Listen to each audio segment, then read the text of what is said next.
Alrighty, folks, a ton to get to on today's show. The new frontrunner in the New York mayoral race is like an actual communist. Plus, continued riots in Los Angeles. Is Gavin Newsom the new frontrunner? And what the hell is going on in the Middle East, where the United States is removing staffers from embassies? Is something big in the works? But first, Dad raised you to think critically, to value truth, to reject cultural insanity. This Father's Day, return the favor with a year of Daily Wire Plus. Right now, 40% off new annual memberships with code DAD40. Give Dad access to Am I Racist?, Dr. Jordan B. Peterson's Parenting, and daily ad-free shows from the most trusted voices in conservative media. Offer ends on Father's Day. Go to dailywire.com/gift today. Well, folks, we leave the show today with a tragic story. Apparently, a plane, a Boeing 787-8 Dreamliner, an Air India plane carrying 242 people, crashed just after taking off from an airport in Ahmedabad, India, on Thursdays, according to Daily Wire. It was headed to the Gatwick Airport in Britain. The aircraft apparently crashed into a civilian area near the airport, striking a doctor's hostel at a medical college. Apparently, of the 242 people on board, 11 were children. Most of the passengers were Indian. There were 53 British citizens, 7 Portuguese, 1 Canadian.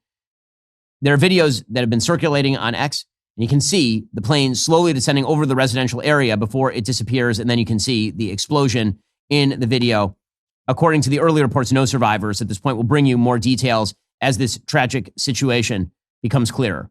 Well, folks, Democrats have been wondering about what happened to their party. Why is it that Donald Trump has been elected twice in a 3-election span? Why is it that the Democrats are currently riding in the 20% mark with regard to their popularity in American life? Where did Democrats go wrong? Well, I wish to show you a clip from one of the protests in Los Angeles that says so much about why Democrats are losing support nearly everywhere. So this clip comes courtesy of an account called Frontlines TPUSA, and it is a clip of 2 white people. One is a man-bunned soy boy and a middle-aged, short haircutted woman, and they're confronting a younger black woman who's attempting to go to work. All she wants to do is get to her job. She says she has kids at home. All she wants to do is get to her job. And these people on their bicycles, carrying their energy beverages, are standing there obstructing her ability to get to work because they are protesting President Trump's immigration policies. And here's how the exchange goes. But I have a kid. If I don't, and these people are having their children taken and their parents. What about my kids? Look at this. That's what happens to my kids. I can't help it. But you can if you could just move off the way. You're not going to. How is this a peaceful protest if there's nothing to peace? No, it's not. How do you as white people feel about stopping a black woman from going to work? Oh no, not work. I care so much. So you don't care about stopping black people from going to work? Look at this line that you guys are causing. I'm not causing no problems. I'm not trying to. We're just trying to leave. Okay, so that guy's perspective, which is incredible. And again, you can see behind him people carrying signs with Palestinian flags and Mexican flags and all the rest of it. This white guy telling this black lady that she can't go to work. And then when he is asked by a reporter on the scene, why don't you worry about this woman being able to get to work? And he says, oh no, work. Oh no, work. These folks are leeches on the ass of American society. That's what they are. You want to talk about white privilege? That right there is white privilege in a nutshell. This person should be on every Republican commercial for the next 20 years. Oh no, work. Man bun McBicycle over there, who is telling the young black woman with kids at home that it is not important if she goes to work because he has a political point to make. And that means that she has to be stuck in traffic for hours on end while he stands there mentally masturbating. It's unbelievable. But this is so much of the left wing right now. Because when you look at the figures who are being put forward by the left as the most salient, the most important, the most brilliant thinkers, the people who need to lead the country, they're all from Man Bun McSoy Boy's neck of the woods. All of them. The AOC, self-congratulatory Democratic Socialists of America wing of the Democratic Party, people who have barely held a job, a huge percentage of them have gotten a college education on the dime of their parents. Most of them are white. The vast majority of them are white. And they are taking over the Democratic Party, particularly in the primaries. One of the things that has broken the country truly is the primary process in both parties, but largely in the Democratic Party. That primary process, which said that the most motivated left-wingers are going to decide who the nominees are, That has completely skewed the nature of American politics. And as the left has gotten more censorious, they've pushed more and more people over to the right. You wonder why President Trump has made gains with virtually every minority group in America. The reason is because you have a bunch of privileged white people who don't have to have jobs in the middle of the day and can therefore march for their quote unquote values while holding up people who need to get to work from getting to work. That divide is the whole thing in a nutshell. And it's not just materializing in Los Angeles and California, as we'll talk about in a few minutes. It is also materializing in New York. So there's a brand new poll showing that the new front runner in the New York mayoral primary is not Andrew Cuomo, the disgraced former governor who's now running for mayor in New York. Again, he was not a good governor. He ended up being ousted from office over a relatively sketchy sexual harassment claim. But he was leading in the mayoral race, in this mayoral primary. Eric Adams, who was a Democrat, is now running as an independent. The new frontrunner is a person named Zohran Mamdani. According to a new poll by Public Policy Polling, the poll shows Mamdani now beating Cuomo 35% to 31%. Cuomo has been the constant frontrunner, according to Politico, since his March 1st entrance into the race to oust Mayor Eric Adams, with most publicly released polls showing him with comfortable leads. The new survey, which did not include a ranked choice voting simulation, so there's a ranked choice voting process in New York. The way the ranked choice voting works in the city of New York is that there are 5 slots for you to rank your candidates, like 1, 2, 3, 4, 5 in order of preference. If a candidate wins more than 50% of the vote, that candidate immediately is declared the primary winner, and that person becomes the Democratic candidate. If nobody wins 50%, then the person who's lowest on the totem pole gets knocked out. And so if you had ranked that person number 1, then that ranking now goes away. And whoever is your number 2 becomes number 1 for purposes of the voting. Okay, so it's unclear how that's going to shake out. It makes the process a lot more complicated. With that said, the poll of 573 likely Democratic voters was conducted between June 6th and June 7th, after that first televised debate, which was a complete bleep show. The following day, AOC endorsed Mamdani. 39% of the poll's responses came from landline, 61% from text messages. That's a methodology that obviously is going to favor Mamdani because the people who support this guy are a bunch of white, privileged, lib college students. That is his base. Now, there was a Cuomo campaign poll that was conducted earlier this week and found Cuomo ahead 56 to 44. That'd be after 8 rounds of voting, eliminating all the other candidates. There's another poll from Data for Progress, and that found Cuomo only up by 2 after 8 rounds. Bottom line is this is now a 2-person race between Andrew Cuomo, who again was responsible for the COVID policy that ended with lots of old people in lots of old age homes dead of COVID. And shockingly, he is not the worst candidate. The worst candidate by far is Mamdani. So who exactly is Zohran Mamdani? He's a state lawmaker from Queens. He's an open Democratic socialist. And he is, again, one of these privileged, highly educated people who is completely disconnected from real life, completely disconnected. He is the son of a Hollywood director and a college professor at Columbia University. And this person who is 33 and has never held a real job, apparently, he full on believes every left-wing, far-left trope you can possibly imagine. And this person could be the next mayor of New York. Like, by the polling data, he's at least running close to even with Cuomo. And if he's the Democratic candidate for mayor, then it would be up to Eric Adams to beat him as an independent. And Eric Adams has his own set of issues, ranging from the criminal indictment that was originally brought against him and then tossed, to his sort of, shall we say, colorful manner of leading the city of New York. Alrighty, folks, in just a few minutes, we're going to get to Dr. Phil, who's actually in the ICE ride-along that turned into the LA riots. We'll get to that in a moment. First, Pure Talk, my wireless company, a veteran-led company, believes every man and woman who's faithfully served this country deserves to proudly fly an American flag made in America.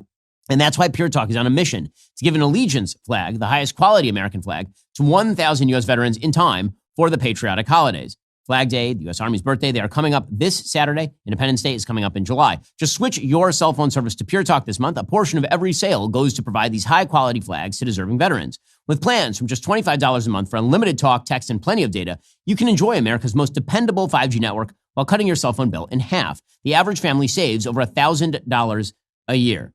Just head on over to puretalk.com/Shapiro. Switch hassle-free in as little as 10 minutes. Again, that's puretalk.com/Shapiro to support veterans, to switch to America's wireless company, Pure Talk. And why Would you not get the best coverage for the lowest available price? Head on over to puretalk.com/Shapiro. You're helping out veterans as well. puretalk.com/Shapiro. Also, anywhere worth going is worth going in a pair of awesome boots. Find your perfect pair with Tecovas. The first time I put my Tecovas boots on, it was like they were already broken in, which makes some sense because every pair goes through over 200 meticulous steps of handcrafting. I used to think Western boots were just for the cowboys. Since those folks started in Texas back in 2015, they have been changing that story. Whether you're a lifelong rancher or just looking for your first pair of Western boots, Tecovas makes it feel really easy. You can wear them from sunup to sundown. They're built tough enough for long days, but stylish enough for a night out. Now, look at me. Do I look like the type of guy who could, pull off a pair of boots? And yet, my Tecovas are awesome. No matter your size or style, they've got the perfect boot waiting for you. Plus, with Tecovas' best in the West guarantee, you get free returns and exchanges for 30 days. Pretty tough to beat. Right now, get 10% off at tecovas.com/Shapiro when you sign up for email and text. That's 10% off at tecovas.com/Shapiro. Tecovas.com/Shapiro. See site for details. Tecovas, point your toes west. Best boots in the West. Tecovas.com/Shapiro. Tecovas.com/Shapiro. So what are Mamdani's beliefs? Well, he says in an interview with the New York Times this week that the best mayor of New York City in his lifetime is Bill de Blasio. Literally the worst mayor of New York City in modern history, Bill de Blasio. That's his favorite. He also suggests, for example, that there ought to be city-run grocery stores. Because the problem with grocery stores, they operate at a profit motive. So he's a full-scale Bernie Sanders nutcase. Here's Zohran Mamdani talking about city-owned grocery stores and why those are better than, profit-driven grocery stores, the kind of things that have provided food to Americans at a rate unseen in all of human history. We will redirect city funds from corporate supermarkets to city-owned grocery stores, whose mission is lower prices, not price gouging. These stores will operate without a profit motive or having to pay property taxes or rent, and will pass on those savings to you. That's not how that works. That is not how that works. The Soviet Union tried to operate, quote unquote, stores without profit motive. And you know what ends up happening? Misallocation of resources. What ends up happening is shortages, because the profit motive is what determines how you control supply, what you are going to bring into the grocery store and what you are not. Like, that's crazy towns. City-owned grocery stores is the solution to the problem of high cost of living. He says openly, by the way, that he's fighting for socialism. And when he says socialism, he means socialism. He doesn't just mean like Norway. He means socialism. Here is Mamdani talking about fighting for socialism. Where we have to make it very clear that people cannot eat words. People need to have actual food. People need to have actual houses to live in. People need to have actual schools that they can go to. And I think it's so critical that this journey into understanding the way in which we should relate to power, this journey in understanding that it is socialism that we are fighting for, is a journey that should begin as soon as possible for every single person in this country and in this world. How radical is Zohran Mamdani? He said in 2020 that the New York Police Department, this is in 2020, while the riots were going on, should be removed from high crime areas. Again, these are luxury beliefs. These are beliefs that nobody who actually lives on the ground in New York City holds, except for white libs and their allies. Mamdani isn't white, but his voting base is predominantly white. The New York Times even asked him about his voting base and the fact that they are predominantly white. Quote, "The polls show you're doing really well with younger, whiter, more progressive voters. Why do you think you're having a harder time with voters of color who seem to be supporting former Governor Cuomo," says the New York Times.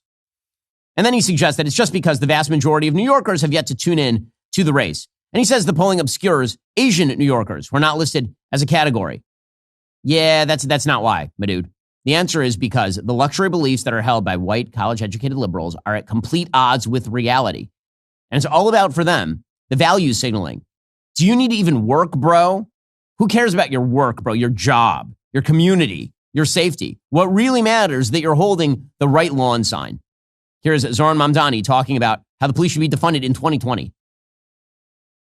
I absolutely think that what we need to do is give support and funding to institutions that are trained to deal with these kinds of issues. Mm-hmm. As you said, if you're having an argument with someone and there's a risk of it escalating, who is better positioned to de-escalate it? Someone who is well known in the community, or someone who has been trained specifically in de-escalation, or a stranger who has a gun? And we see so many situations where encounters with police, the police arrive and all of a sudden the tension rises even astronomically to what it was prior. Right. And I think that we need to say and ask ourselves, Look at how policing is done in the suburbs, in wealthier, whiter America. When people make mistakes, the answer is not to throw them in jail. No. The answer is not to, put them in a cage and throw away the key. The answer is to try and find a non-carceral solution. Absolutely. Community service, something where, they learn from their mistakes. There's a sense of accountability and growth, all these kinds of things, which for many people in this country, especially black people, are not offered the same opportunity. Are you for Then why aren't black defunding the people police? supporting him? Are you for a serious reform that people can see on the ground? I am in favor of defunding the police. Okay, that's the guy who's on the verge of becoming mayor of New York City, the most populous city in the United States. That guy. That's the one. This is how off the rails the Democratic Party is. And again, Mamdani is a representation in human form of the omni cause, of this idea that the left-wing agglomeration of grievances amounts to one giant cause. Here he was in February 2024 screaming about genocide while wearing a keffiyeh. It has been 4 months of protesting a genocide. It has become harder and harder to wake up every morning and see more and more Palestinians massacred with our tax dollars. Now, it's this guy, right? This is the one. He is one of these rioters, one of these protesters. That is his ideology. That is where he stands. And he's on the verge of becoming New York City mayor. The question is not why people like Mamdani exist. We know why. They've been churned out by the university system, by a far left in this country that is taking control of the commanding heights of American popular culture and education and the media. That is why. That is where he is coming from. And yes, some of these people are imported from other countries and then indoctrinated with left-wing values from the centers that were originally created in order to promote American values and civilization within an American context. But wherever they came from, they certainly have gained extraordinary power within the Democratic Party. And that's why more and more Americans are disillusioned with the Democratic Party. I mean, here's Mamdani shouting about the workers' struggle. I mean, tell me the difference between Zohran Mamdani and Greta Thunberg. Seriously, name one political difference between the obnoxious Swedish woman child and Zohran Mamdani, obnoxious American man child now running for mayor in New York. A union that understands that the workers' struggle is a global struggle. And I will come to this site fighting for workers in New York City, standing side by side with workers wearing keffiyehs, understanding that fight is a fight from here to Palestine. What the hell is he talking about? He's talking to UAW workers on strike about Palestine and keffiyehs, right? Because that is the whole thing. As I've been saying, the new book that I have coming out, Lions and Scavengers, which is largely about the conflict between people who wish for success and a system that promotes success and meritocracy, and people who are aggrieved by that system and wish to tear that down. That is what we are watching in a nutshell. We're watching it in the riots in LA. We're going to see it on the streets all across the United States this Saturday, which we'll get to in just a moment. And this is why Gavin Newsom has now become a quasi frontrunner for the Democratic Party in 2028. Not because he has governed California well. He has not governed California well. I left California because Gavin Newsom was governing the way that he was. California has become unlivable for people. Truly unlivable. The cost of living in California, it is the most expensive state in America for middle-class families. Some estimates suggest that the cost of living in California imposes about $26,000 a year in additional cost compared to the national average. California's massive homelessness problem. California has spent tens of billions of dollars on homelessness, and the homeless have washed over the entire LA County area. Where I used to live, which was a nice suburb, was thoroughly honeycombed with homelessness, open drug use on the streets. California's public education system has declined across every single demographic. NEA progress scores show 72% of 8th graders failed to reach proficiency in reading in California in 2024. That's up from 70% in 2019. And statewide, 2/3 of students fail math standards. More than half do not meet English standards.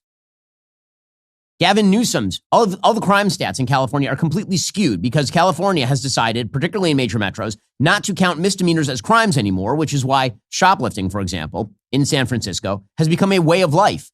It is why everything you see at any store in San Francisco is locked up behind glass because they're afraid that people are going to walk in, shoplift, and walk out, and the cops won't be able to do anything about it. Right? The insane welcoming of criminals to California has meant reclassification of crime and then obscuring the crime statistics. So you'll see Gavin Newsom say the crime has declined under his watch.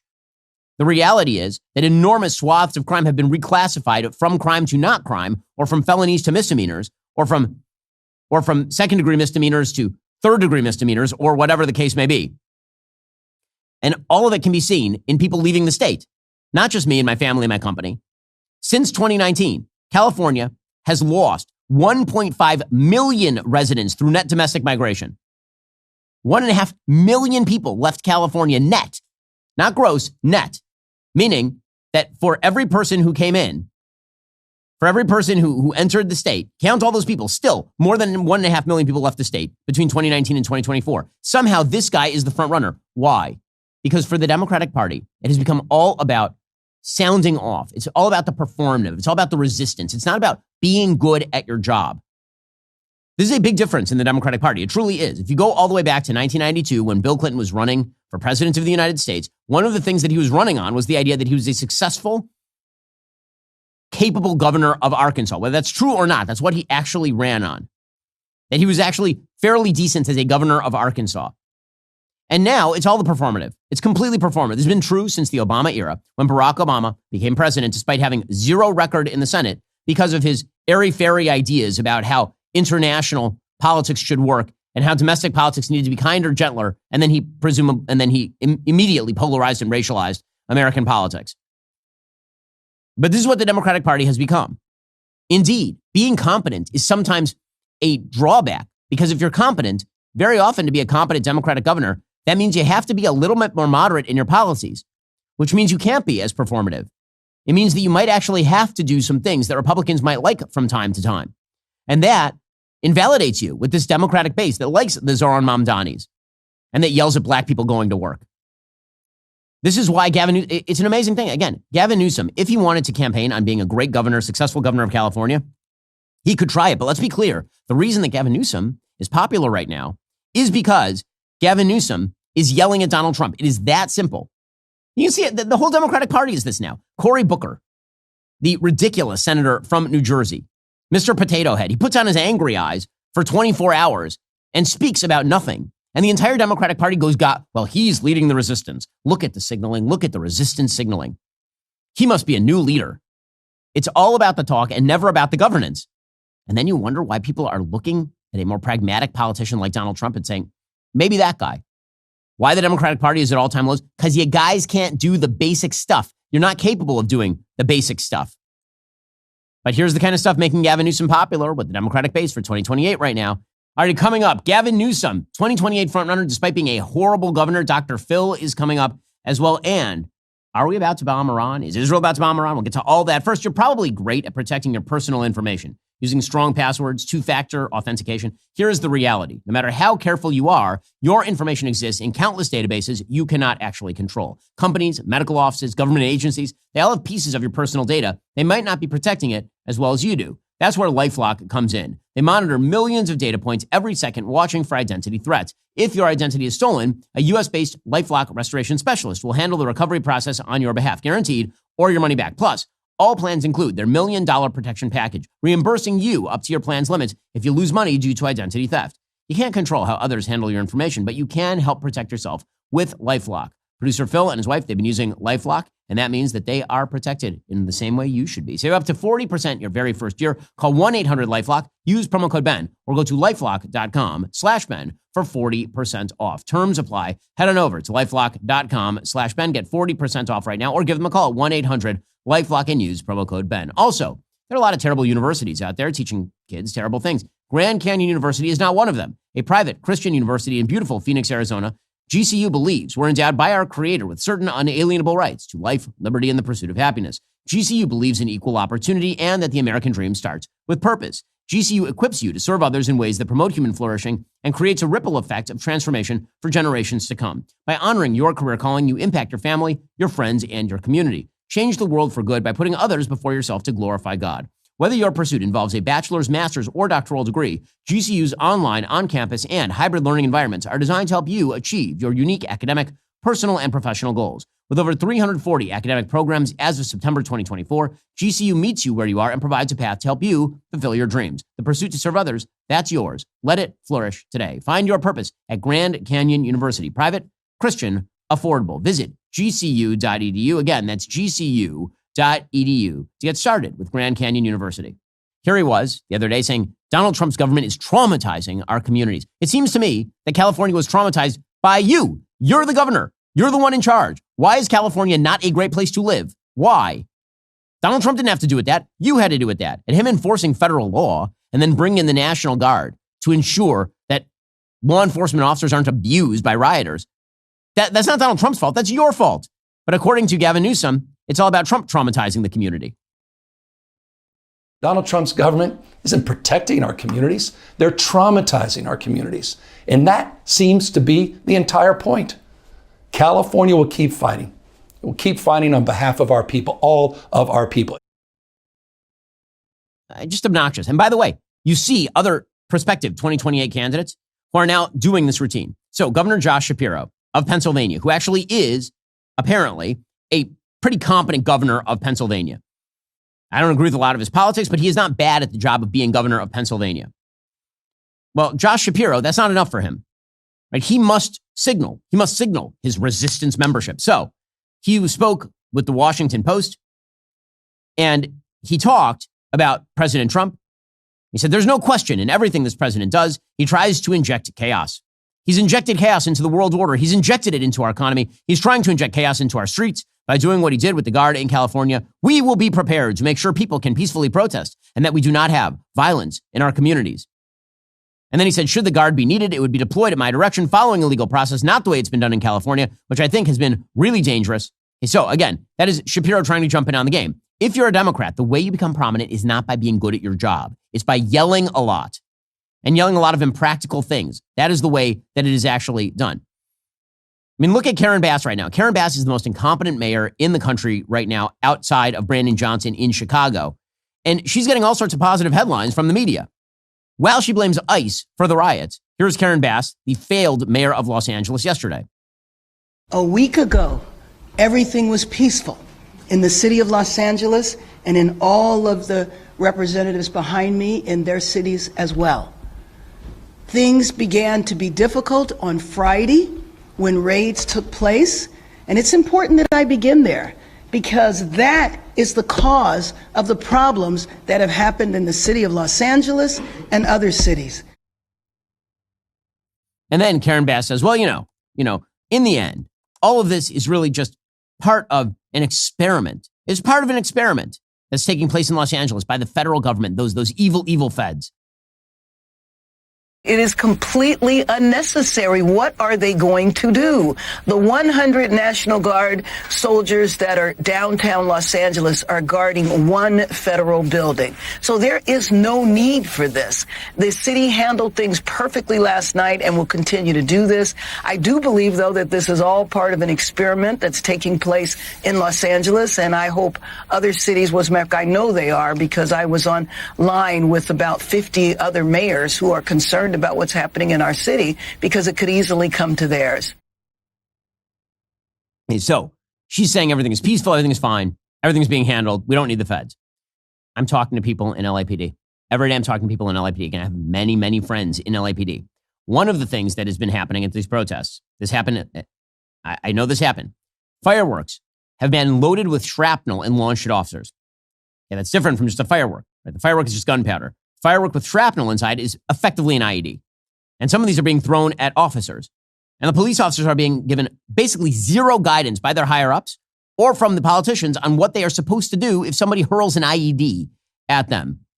Again, these are effectively military-grade small weapons. And the police are being left out there, hanging out there to dry. And we're being told that the failure here is the failure of the feds. And meanwhile, again, one of the great flaws of the left is the same left that is telling black people they can't go to work. And why are they so worried about work? Why are you so worried about work? Those same schmucks, those same people are very much in line with the violent groups that have been hijacking these protests and using them. There's a very bizarre phenomenon that exists in some parts of the psychology of the left that suggests that when left-wing groups get violent, it is not that what they are doing is really, truly wrong. It's just they're too passionate. They're just too passionate. They have too much of a head of steam. And so if some left-winger shoots a United Healthcare CEO, we might not love it, but we understand where it came from. And really, isn't he just a representative of all of our rage and all of our anger and all of our passion? It's an amazing thing. I don't really see a ton of that on the right as a sort of comp. You see it occasionally, but I don't see it as a sort of thoroughgoing philosophic issue with the right in the same way that it is with the modern Western left. But left-wing violent groups have, in fact, been infiltrating a lot of these protests and then using them. Report out of NBC News today. It was approaching nightfall in Los Angeles on Sunday when black-clad demonstrators began to torch a row of self-driving Waymo taxis. Within minutes, videos of the fiery scenes began to pop up on social media. More, a group known as Unity of Fields posted on X, along with a video of the flaming vehicles. The post was not an anomaly. Since the start of the demonstrations against immigration raids in LA, the Unity of Fields X account has been pumping out messages urging people to wreak havoc in the streets and give them hell. It's all part of a far-left online ecosystem that has proliferated in recent years, experts say. Some of the groups behind the accounts express contempt for peaceful resistance and glorify acts of violence and even murder, like those of the United Healthcare CEO and 2 Israeli embassy staffers. The leftist networks tend to be different from right-wing groups, says this new study, in that they are typically decentralized with no leadership structures, but they are highly adept at using social media. Some have been working hard to amplify and celebrate acts of violence protesters in LA. Joel Finkelstein, co-founder of the Network Contagion Research Institute, a nonpartisan group that has done a lot of these studies, says whether they directly threw a Molotov cocktail is actually not as essential as the ecosystem of encouragement and coordination they have created. And you can see how this stuff sort of bleeds into everyday legacy media coverage. So at the same time that this violence is happening, and absolutely it is happening, you have people like Jimmy Kimmel out there basically saying it's no big deal. Here was Jimmy Kimmel the other night saying, don't worry, the riots aren't happening. He wants there to be a war going on here, and he doesn't care who gets hurt in it. There's no riot outside. We have more so-called unrest here when one of our teams wins a championship.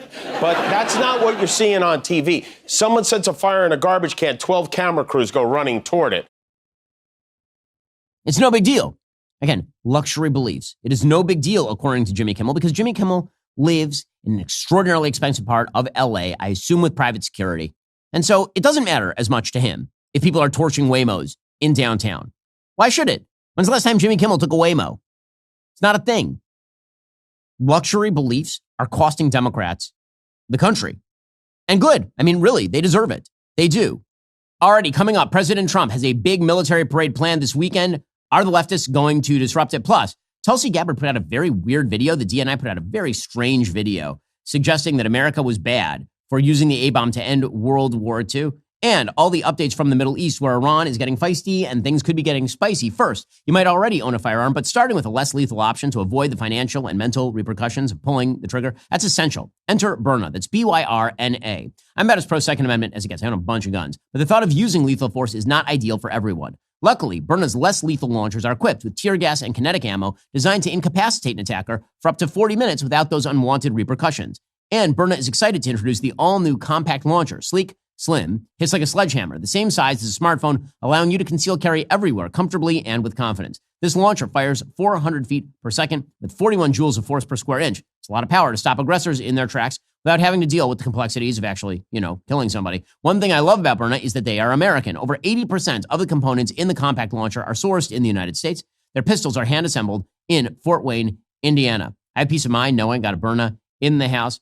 Now, God forbid you make a mistake. You wouldn't want to do that with an actual firearm. Byrna is legal in all 50 states, requires no background checks, can be shipped directly to your door. Plus, Byrna is trusted by hundreds of police departments and government agencies worldwide.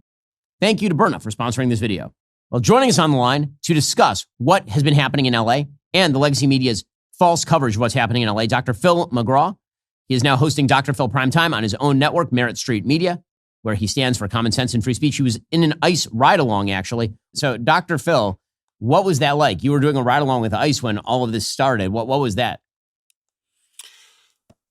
Well, Ben, one thing that Tom Homan, Homeland Security and ICE want is transparency about what they're doing. And I did interview Tom before the operation started, and I was at ICE headquarters in LA to talk about it before it began. I was not embedded with the agents when they made the actual arrest, but I was with Tom himself, and we hung back and let them do what they were doing. And then we got back on the streets when the protest started. And one of the things that I've been impacted by is how different what actually happened is with what's been reported by the legacy media.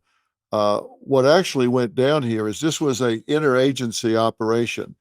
And not all the agencies were involved with every stop on the way, but this involved the U.S. Marshals, the FBI, ATF, ICE,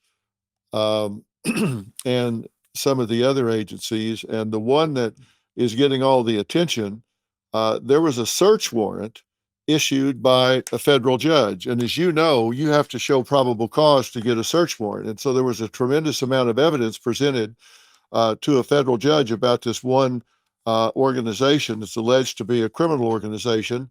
And the evidence suggested that they had undervalued imports $80 million or more, some of it counterfeit um, inventory that they had brought in, that they had underpaid tariffs like $17 million. Half of their workforce were illegal immigrants. And so they got a search warrant to go in and find out if these things, in fact, were true.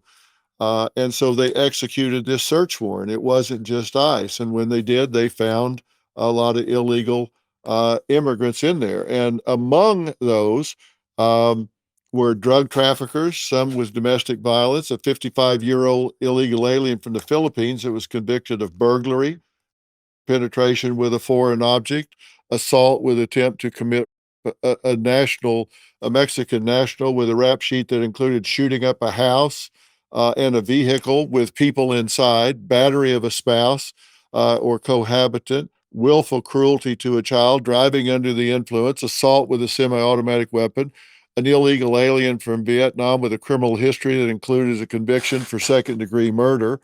These were not just your moms and dads. And look, nobody questions the humanity of some of the people that come across the border illegally, but that doesn't make them immune from the law.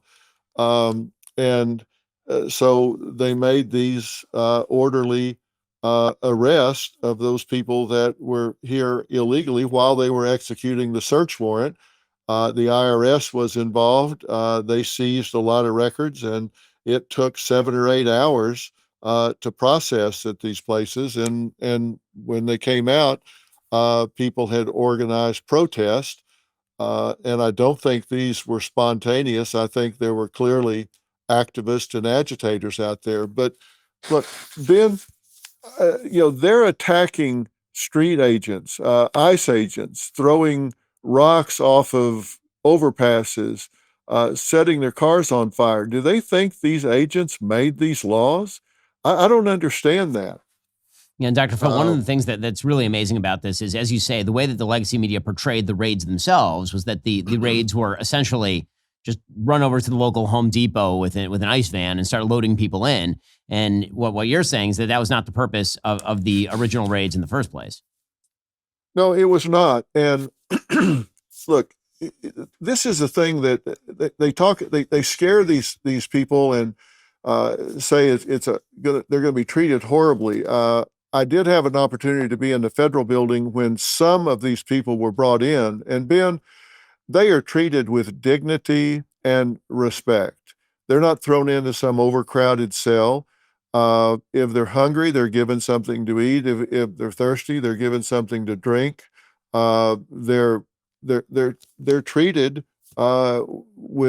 they're given due process, and they're treated with dignity and respect. And one of the things that's making Tom Homan want to be so transparent is they're giving people an opportunity to avoid all this. There is an app that ICE has where people can choose to self-deport. They're saying, look, if you're in the country illegally and you want to self-deport, you can go to this app, you can register. We'll give you time. I don't know if it's 30 days, 60 days, whatever it is, to get your affairs in order. We'll get you a plane ticket back to where you came from. When they get there, they give them $1,000 to get back on their feet in the country that they came from so they can get things going again. But look, these are laws that were passed by the elected officials of the people in the part of California that they're now doing these protests. These laws are not suggestions. They're not optional. They weren't passed by the officers on the street. They were passed by the legislators that they elected. If they don't like them, then change the law. I get it. If you don't like it, and maybe they're not the best laws, then change them. But don't attack federal officers that are out there on the street, or you're going to jail. So, Dr. Phil, one of the lines that's been used by the Democrats, and again, some of the legacy media, is that really there's nothing big going on the streets in Los Angeles at all, that this was all ginned up by the Trump administration in order to polarize the debate, that these are all peaceful protesters. There's no violence. There's no graffiti. There's no crime actually going on, and that it's all being played up. What did you actually see in L.A.?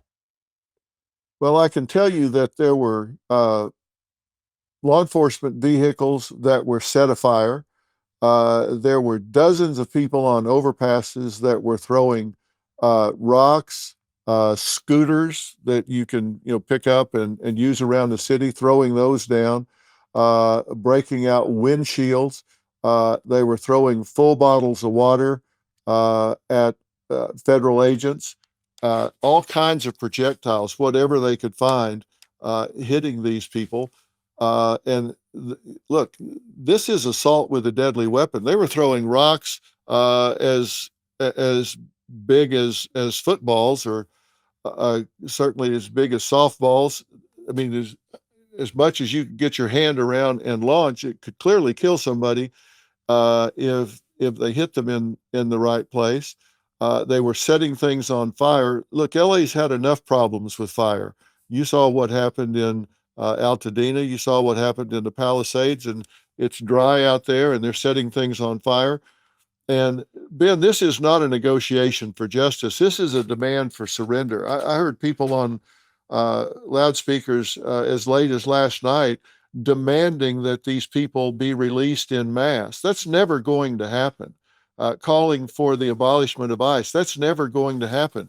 What do you suppose would happen if they said, "Hey, okay, look, we'll just en masse release these people, 45 people, 50 people, whatever the final number is. We'll just release them en masse since you guys are upset." That's not going to happen. Gavin Newsom and Karen Bass are siding with these protesters. They took an oath to support the Constitution of the United States and enforce the laws on the books, and they're not doing that. I don't see how they can look themselves in the mirror when they've taken the oath to support the Constitution of the United States and enforce the laws. And you can't nullify federal law with local resistance. It just doesn't work that way. Just because locally there are a small group of people that don't like it, so they're just going to negate federal law, that doesn't work. Well, Dr. Phil, really appreciate your time and your insight from on the ground in LA. Thanks so much. I appreciate it, Ben. Thanks for talking about this. Well, folks, all of this is likely to come to a head on Saturday. Saturday, of course, is the 250th anniversary of the establishment of the United States Army, and President Trump is going to celebrate it by having a gigantic military parade. According to CBS News, the event, according to Army officials, is expected to include about 6,600 soldiers, as well as about 150 vehicles and over 50 aircraft in the celebration. Hundreds of thousands of people are expected to attend the festivities, according to D.C. officials. Now, again, the media are trying to make this out to be about President Trump's 79th birthday. That is not why this is happening. This is happening because the Second Continental Congress on June 14th, 1775, voted to establish official companies following the fighting at Lexington and Concord against British troops. So it can be fairly said to have effectively led off the American Revolutionary War. Apparently, the festival and parade could cost somewhere between $25 and $45 million. The Army Secretary Dan Driscoll said the United States has an amazing opportunity to tell a story about the Army. And so the left, of course, is using this as an opportunity to launch further protests. And you have to understand that as part of their broader narrative scheme here, the idea is that President Trump activating the National Guard in Los Angeles to stop rioting and looting in that city. That is the predicate to an authoritarian takeover. And the imagery of authoritarianism is the United States Army marching in celebration of its establishment 250 years ago in Washington, D.C. And so a group called No Kings has said that they are going to lead a massive number of protests all around the country. President Trump, for his part, he says, listen, if they get violent or something, then we will actually stop it in Washington, D.C. And we're going to be celebrating big on Saturday. We're going to have a lot of, and if there's any protester who wants to come out, they will be met with very big force. By the way, for those people that want to protest, they're going to be met with very big force. And I haven't even heard about a protest, but, you know, this is people that hate our country, but they will be met with very heavy force. Okay, so again, he doesn't mean people who are just protesting. He means people who violate the law, presumably. Well, the No Kings protests are supposed to take place across the country. Supposedly, there are 1,800 protests planned across the country for June 14th, according to Newsweek. Now, not all of those protests are going to be huge. The way that you start a protest, apparently, is you go to the No Kings website and then you essentially register yourself as a protest. So it might be 3 dudes at a local bar calling themselves a protest, or 3 ladies at a restaurant calling themselves a protest. However, this is the first kind of major nationwide protest movement against President Trump since his reinauguration in January. Of course, this sort of stuff was commonplace during the first Trump administration. We saw the Women's March every single year. You would see various Black Lives Matter marches in 2020 and then riots in 2020. This is the first big one. And it is all coming together around the idea that President Trump is a would-be dictator.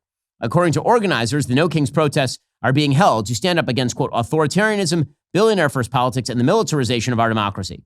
What are these protests really? Well, it's all the same groups who are getting together in order to essentially create a hubbub about how much they hate President Trump. So a list of the sponsors of the No Kings movement includes Bernie, like his movement, Greenpeace, the ACLU, Demlist, Human Rights Campaign, Move On, People for the American Way, Planned Parenthood, the Organization for Black Struggle, all the usual suspects. So it is the random agglomeration of left-wing causes who just hate President Trump. That's all this is about. If you go to the No Kings website, what exactly are they suggesting that they're protesting? They say, quote, they've defied our courts, deported Americans, disappeared people off the streets, attacked our civil rights, and slashed our services. The corruption has gone too far. No thrones, no crowns, no kings. Woo. And if you then dig down into what exactly they're looking for, they released a document explaining what exactly you should be pushing. What are the messages you should be pushing if you are a No Kings activist? So here's the messaging. Quote, he's using our tax dollars to pay for his party. President Trump's birthday celebration is expected to cost millions of our tax dollars, all while Republicans claim there's no money for Social Security, SNAP, or Medicaid. First of all, there's been no cut to Social Security. When it comes to Medicaid, we are talking about work requirements for Medicaid. We've talked about better authorization of SNAP funds to make sure that people who need it are the ones who are actually getting it as opposed to others.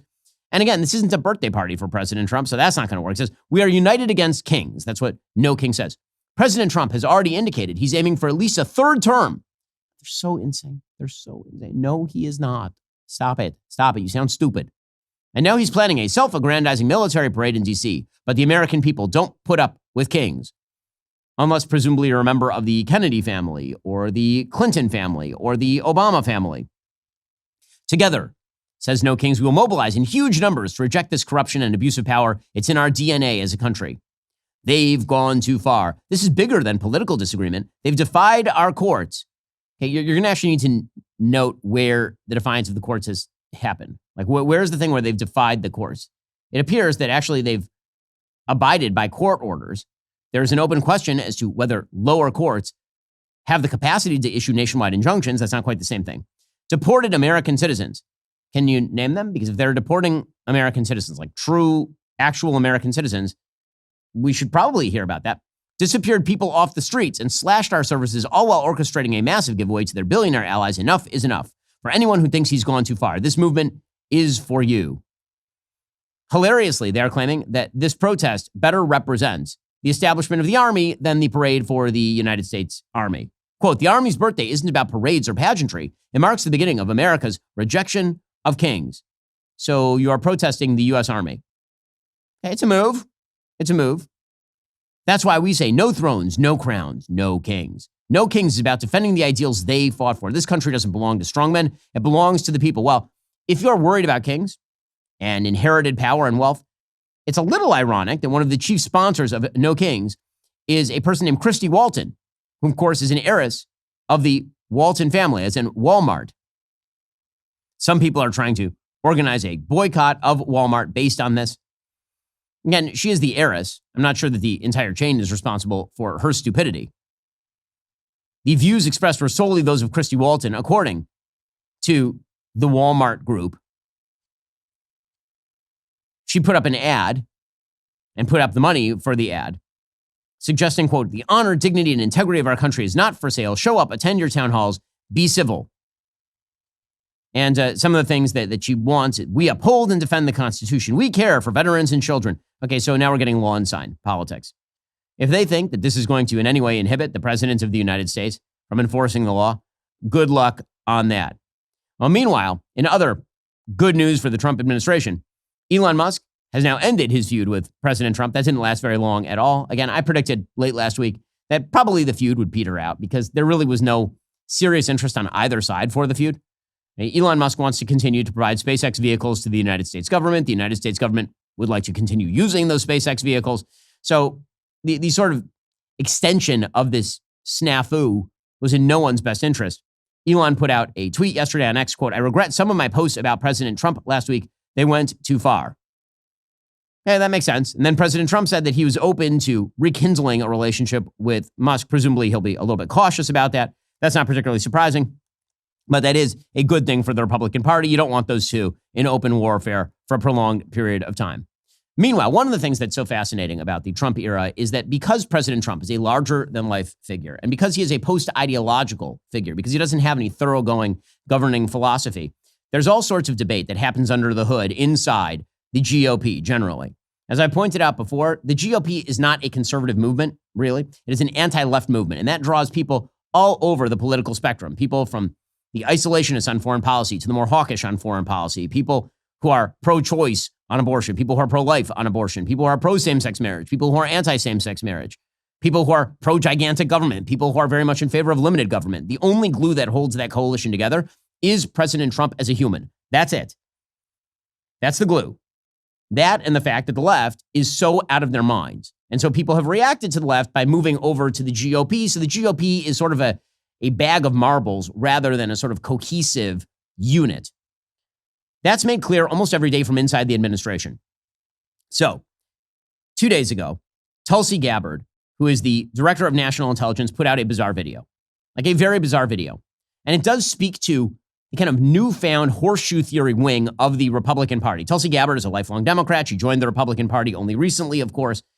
She was noted for her almost Chomsky-esque foreign policy views, even when she was a Democrat. And now she put out a video while she's DNI, which is strange, right? You don't normally hear from the director of national intelligence. When's the last time you heard from Dan Coates or something? Like John Ratcliffe is the head of the CIA. When's the last time you heard from him? But Tulsi Gabbard, of course, has presidential aspirations of her own. And she put out a very bizarre video that I think speaks to the horseshoe theory connection between the isolationist right and the Howard Zinn left, which sound almost identical at this point. This has consequences in a couple of senses. One, it has consequences because obviously this is a very open debate inside the Trump administration. You have people ranging from the hawkish, Marco Rubio, Pete Hegseth, on foreign policy, to the incredibly dovish, borderline left wing, like Tulsi Gabbard. But beyond that, Tulsi Gabbard, as DNI, is responsible for putting together the intelligence briefing on a daily basis for the president. And your own political biases could definitely play into that. In any case, this video made a lot of waves for good reason, mainly because many of the things she's saying here are pretty egregious. Here is Tulsi Gabbard, the DNI. I recently visited Hiroshima in Japan and stood at the epicenter of a city that remains scarred by the unimaginable horror caused by a single nuclear bomb dropped in 1945, 80 years ago.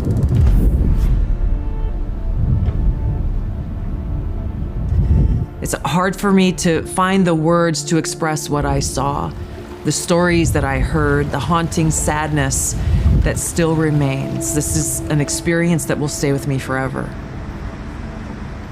This attack obliterated the city, killed over 300,000 people, many dying instantly while others died from severe burns, injuries, radiation sickness, and cancer that set in the following months and years. Nagasaki suffered the same fate. Homes, schools, families, all gone in a flash. The survivors, the hibakusha, they carried the pain of extreme burns, radiation sickness, and loss for decades. Survivors of this attack were asked to put in paintings and drawings their own memories and how they felt and what they saw, and those paintings and the suffering that they conveyed, the pain and the sense of loss were almost more powerful than the photos themselves. Okay, so first of all, that is straight out of like a Howard Zinn documentary. Okay, yes, dropping an atomic weapon has massive consequences. Yes, there is carnage that emerges from dropping a nuclear weapon. Everyone knows this, and no one is taking that lightly. But why is she dropping this? It's such a strange thing. And this happened in 1945. It is now 80 years later, and she is dropping a video about how terrible the dropping of the A-bomb was. So first of all, to pretend there's no political undertone here is silly. There are a bunch of people on the right, including Tucker Carlson, some of his historian guests, who have suggested that the United States was evil for dropping the atomic bomb. That's the word they use, evil for dropping the atomic bomb. And she's speaking into that. There's no question that's what she's doing. And so I think at this point, it is worthwhile noting that the dropping of the atomic bomb, ending World War II, was better than the alternative, which was a full-scale invasion by the Russians from the north and the Americans into Japan. That was the alternative. And the alternative would have been horrifying for both the Japanese and for the Americans. This kind of bizarre retcon of American history, where America was the bad guy in World War II because we dropped an A-bomb, actually 2 A-bombs, in order to end World War II. That is historical revisionism of the highest order. The historian named Mark Rigg recently came out with a book called Japan's Holocaust, talking about the fact that the Japanese have sort of gotten off lightly in the view of many historians based on their conduct between the 1920s and the end of World War II, responsible for the killing of at least 30 million people in China, throughout the British-occupied areas of Southeast Asia, through India, through the Philippines. Mark Rigg points out that if you were to spec out how many Japanese would have died during a full-scale invasion of the 4 main Japanese islands, the answer was astonishing. Because actually, there were places that the United States fought the Japanese on Japanese-controlled and populated islands in the Pacific. And at least 50% of the Japanese civilians in those areas died during battles like Saipan, Tinian, and Okinawa. So if that had been applied to Japan more broadly speaking, you are talking about millions of Japanese civilians who likely would have died in Japan if the United States and Russia had been forced to invade the nation's 4 main islands. As Rigg points out, throughout the summer of 1945, over 3,000 ships were being readied for this invasion. Millions of Allied troops trained for it. Historian Richard Frank said, quote, "In face of the evidence, it is fantasy, not history, to believe the end of the war was at hand before the use of the atomic bomb." According to the records, Allies would have encountered up to 10,000 kamikaze planes, and that would be suicide pilots. Vice Admiral Takejiro Onishi believed that if the nation was willing to, quote, "sacrifice 20 million Japanese lives in a special attack effort, victory will be ours." That was the Vice Admiral of the Navy. According to Rigg, during the planning of the last-ditch operation, Japanese mobilized all of their citizens, all of it. Out of a population of 71 million people, they had 6 million servicemen and an additional 18 million citizen soldiers. That'd be men between the ages of 15 and 60 and women between the ages of 17 and 40.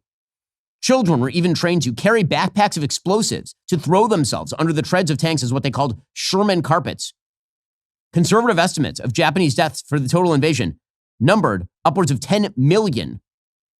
The Secretary of War at the time, Henry Stimson, his staff estimated that conquering Japan would cost 1.7 to 4 million casualties, including 800,000 dead, double what the United States had already experienced.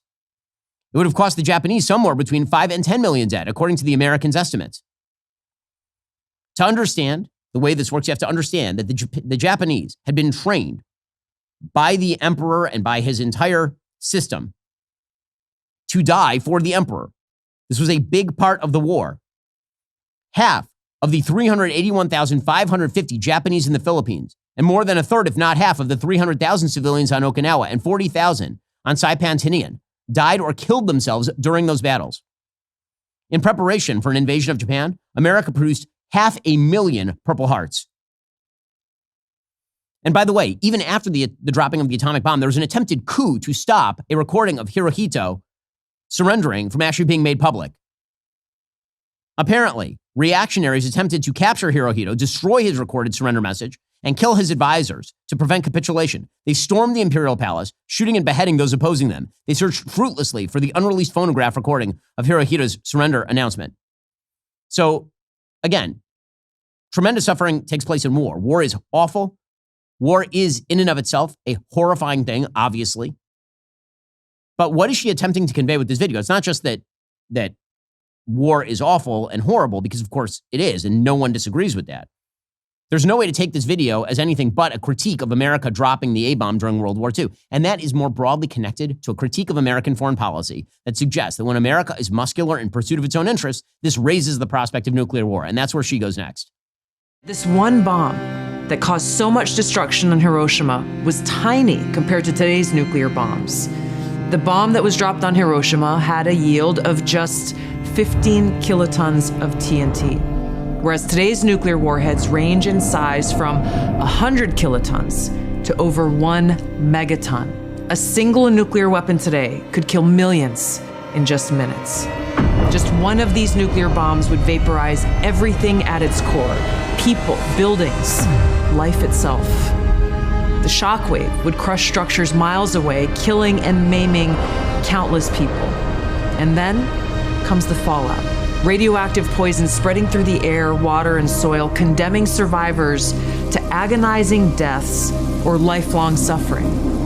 A nuclear winter could follow, with smoke and ash completely blocking the sun, plunging the world into darkness and cold, killing crops and starving billions. I mean, sure. Acid rain would nuclear war is Earth, bad. Yes, wiping we out all agree. Entire ecosystems. This isn't some made-up science fiction story.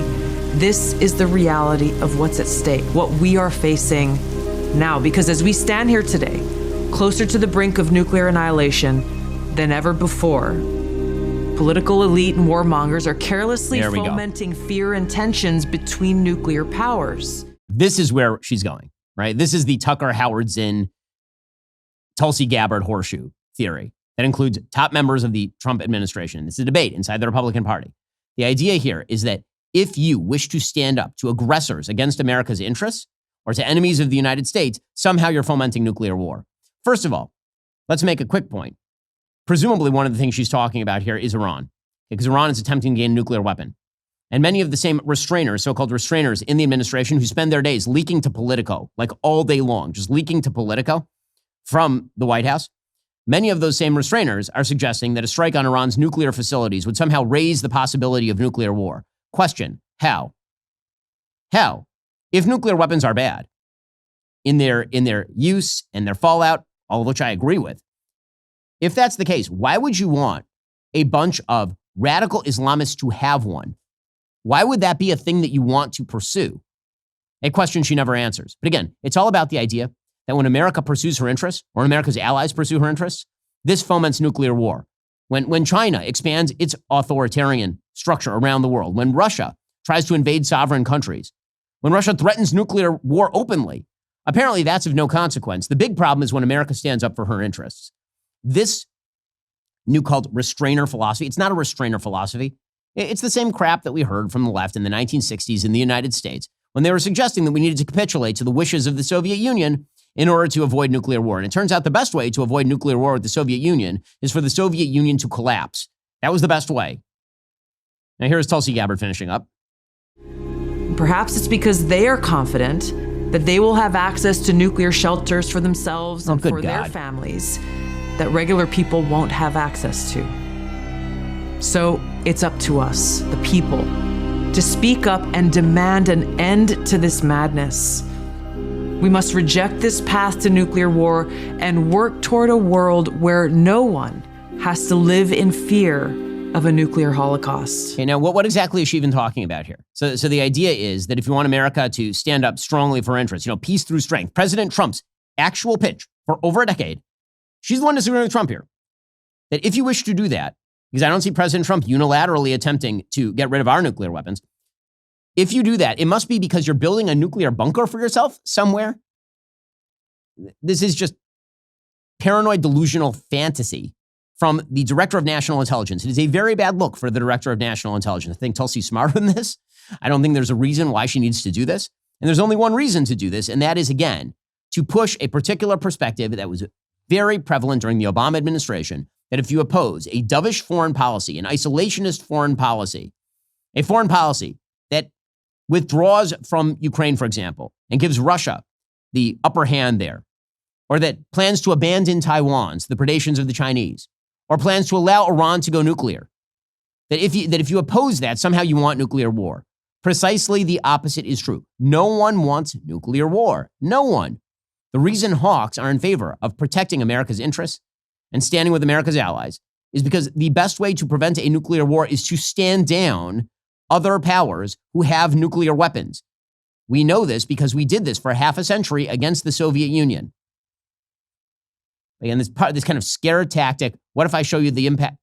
It is all tied to, again, a deep-rooted belief. The reason she's going to Hiroshima and Nagasaki and doing a propaganda video about how bad it was that America dropped the A-bomb is to once again suggest that America is the moral bad guy in the world since World War II, a proposition that has been put forward by many on that isolationist horseshoe theory right. And it is wrong, it is untrue, and President Trump does not agree with it by all available evidence. But there are certainly some in his administration who do. And that's a battle that's going to have to be fought ideologically over the course of coming months and years inside the Republican Party, for sure.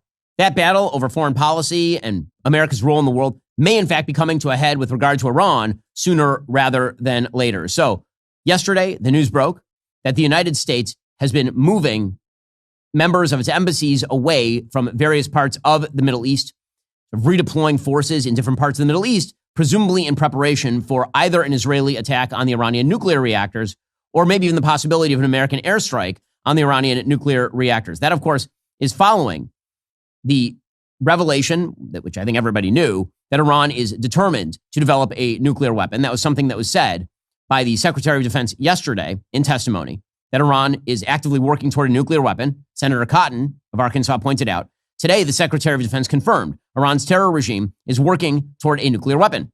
For the sake of our national security, the security of our allies, and millions of civilians in the region, this cannot be allowed to happen. The IAEA actually sounded off on this. The IAEA brought out a new report saying that they are violating Iran, its nuclear limits. That is a shocker, by the way, because again, the IAEA is not a right-wing organization by any stretch of the imagination. But according to NPR, the UN Nuclear Watchdog's Board of Governors on Thursday formally found Iran is not complying with its nuclear obligations for the first time in 20 years. Iran immediately reacted, saying they will establish a new enrichment facility in a secure location and that other measures are also being planned. And again, Iran is not being shy about what it believes. Iran is saying this stuff just right out loud. So Iran, for example, has now been threatening to target U.S. military bases in the region if a conflict were to break out with the United States.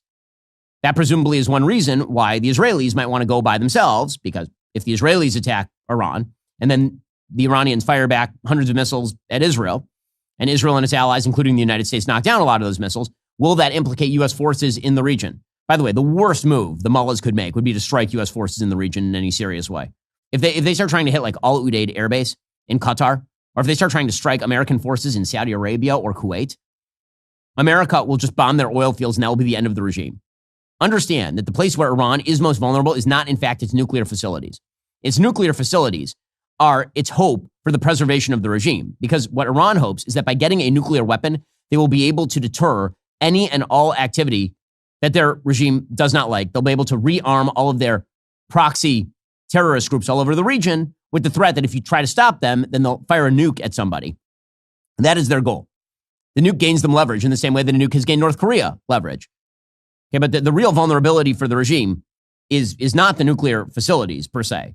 Like if you bomb the nuclear facilities in Iran, the regime likely doesn't fall. If you bomb the oil fields in Iran, the regime likely does fall. And so what they want to avoid, even if their nuclear facilities get hit is anything that would provoke strikes on their oil facilities. Because if their oil facilities go, the entire economy of Iran, what is left of it, absolutely collapses. The only export that Iran has at this point is oil and natural gas, which they've been shipping out to third parties like China. But if they can't do that anymore, then there is no economic lifeline for the regime in Iran. So it would be an unbelievably foolish move for Iran to actually do that. Iran likes to talk a big game on this sort of stuff. This is their way. They're always talking about unleashing hell, unleashing fire. When the United States, under President Trump the first time, killed Qasem Soleimani, the Iranian terror master, the response by Iran was a few desultory attacks on American bases in Iraq, and that was basically the end of the story. By the way, again, the idea that the Iranians are like begging for peace. I mentioned Tucker Carlson earlier. He had on Jeffrey Sachs, who effectively is a Chinese spokesperson at this point. And the two of them were talking about how Iran has sought peace for 10 years. There's not only no evidence of that, there is extraordinary counter evidence of that, including their support for literally every major terror group in the region. Just this week, the commander of the IRGC, that's the Iranian Revolutionary Guard Corps, said, quote, "Our enmity with the United States is ideological. This battle will never end, as it is rooted in our core beliefs. Unlike Russia and China, our conflict with the United States is not geopolitical or economic in nature and leaves no room for reconciliation after the fight." So what? Iran is somehow not oriented against the West in some way? Now, again, I think there can be open questions about what America's involvement ought to be in a strike on nuclear facilities. What are the risks? What are the rewards? There are downsides and upsides to every single policy. But the idea that it is in the best interest of the United States to let Iran go nuclear, somehow that is the least risky option, that's the one that seems totally insane to me. On what basis can you make the argument that the least risky option is for Iran, a malocracy that hates the United States, hates Saudi, hates UAE, hates Bahrain, hates Israel, hates Europe, having a nuclear weapon? How would that be like the best outcome? Of all the available outcomes, how's that the best outcome? Please explain. A Representative Marjorie Taylor Greene, no foreign policy great shakes, she tweeted out, quote, I don't know anyone that even thinks about Iran. Okay, I mean, I see that even many of her ideological allies think about Iran a fair bit. Americans don't want to bomb Iran because the secular government of Israel says that Iran is on the verge of developing a nuclear bomb any day now. Now, it's very weird, her characterization here, the secular government of Israel, as opposed to what? The Christian government of Israel, the Islamic government of Israel, the Jewish government of it? Like, what? I don't even understand what she's implying there. And by the way, it's not just Israel that suggests that Iran is on the verge of developing a nuclear weapon. Iran says that Iran is on the verge of developing a nuclear weapon. The IAEA says that they're on the verge of developing a nuclear weapon. The Defense Department says they're on the verge of developing a nuclear weapon. She says, we've been told that for the past 20 years, the same story. Everyone I know is tired of U.S. intervention and regime change in foreign countries. Again, no one's talking about a full-scale invasion of Iran or regime change even in Iran. It would be better for the world if that regime didn't exist. But the question is always not whether what would be best for the world is best for but what is doable, what is practical, and what is the most useful given all the risks and the rewards of any particular policy. Every policy decision is a trade-off. No one in the American foreign policy establishment, with very few exceptions, even the most hawkish, is talking about like a full-scale invasion of Iran. I certainly have never called for anything like that. People aligned with me ideologically have not called for anything like that.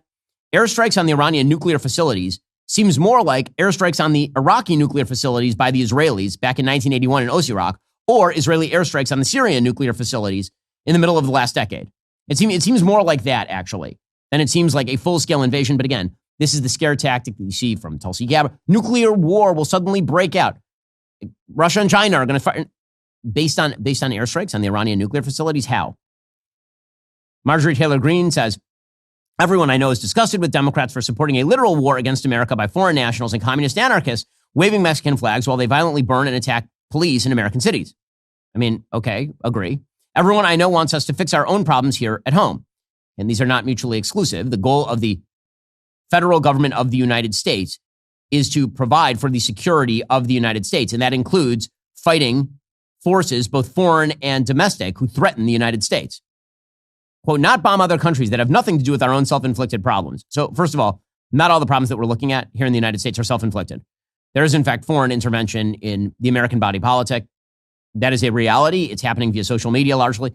But beyond that, again, this idea that you can't walk and chew gum at the same time, what do we have a military for then? That doesn't mean we should use the military in this particular situation. Make a case that we shouldn't. Maybe we shouldn't. But The real question is, as far as America's foreign policy goes, given the menu of options, which is the best and which is the worst? The worst option is for Iran to go nuclear, because then you have a permanent Islamic state with a nuclear weapon threatening all of its neighbors, including core American allies, in a region where America turning away means that China gains power. And that is the actual geopolitical calculus happening in the Middle East right now. And President Trump understands that. The thing is that the sort of Marjorie Taylor Greene position here, or the Tulsi Gabbard position, or the Tucker Carlson position, is not the position of President Trump. It has never been the position of President Trump. Here was President Trump literally yesterday. He was asked why forces are being moved around the region, why people are being removed from embassies, and here's what he had to say. Well, they are being moved out because it could be a dangerous place, and we'll see what happens. But they are being, we've given notice to move out, and we'll see what happens. Is there anything that can be done to dial the temperature down in the region? They can't have a nuclear weapon, very simply. They can't have a nuclear weapon. We're not going to allow that. Okay, so, again, the position of the President of the United States has been consistent for more than a decade at this point. It has. And so all of these people claiming that it is not a core American interest to prevent Iran from having a nuclear weapon, that is certainly not the case that President Trump has been making.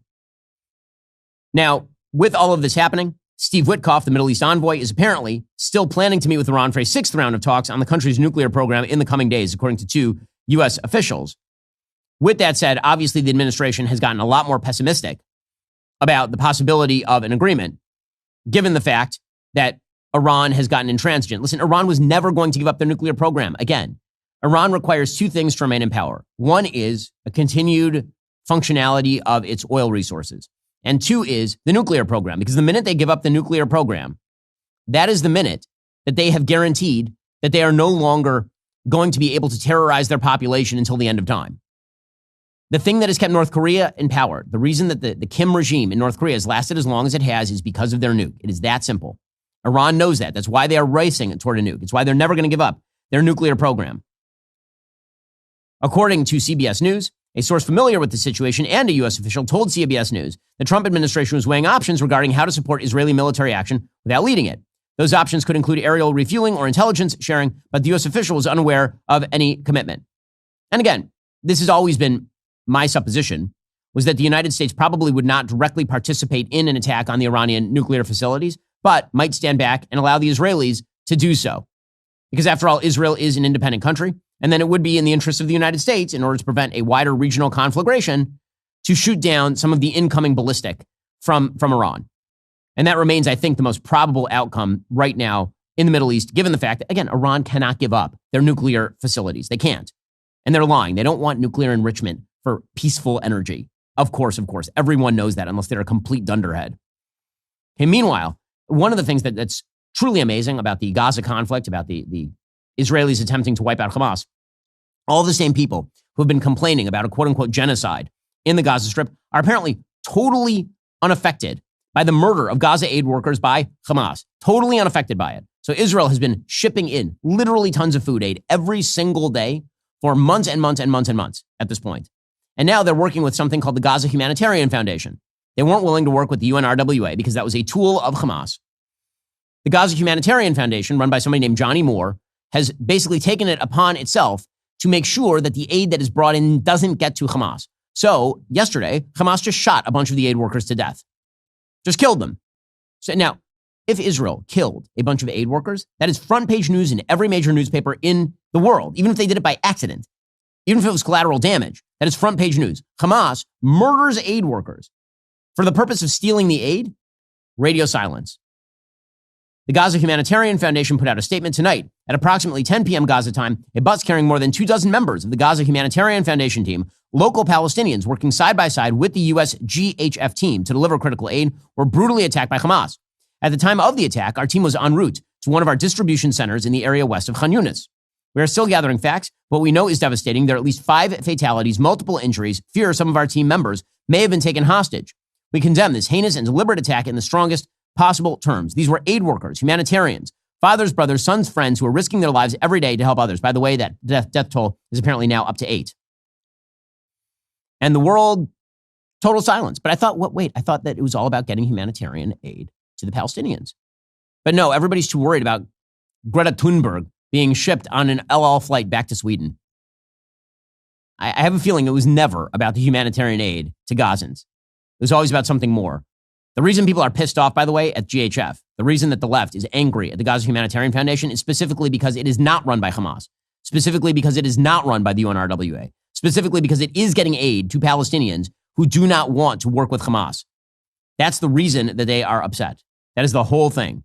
Alrighty, folks, the show is continuing for our members right now. David Hogg, remember when he was the VP of the DNC? Remember that happened? Well, no longer. It turns out he's a white, allegedly straight male. Remember, in order to watch, you have to be a member. If you're not a member, become a member. Use code Shapiro. Check out for 2 months free on all annual plans.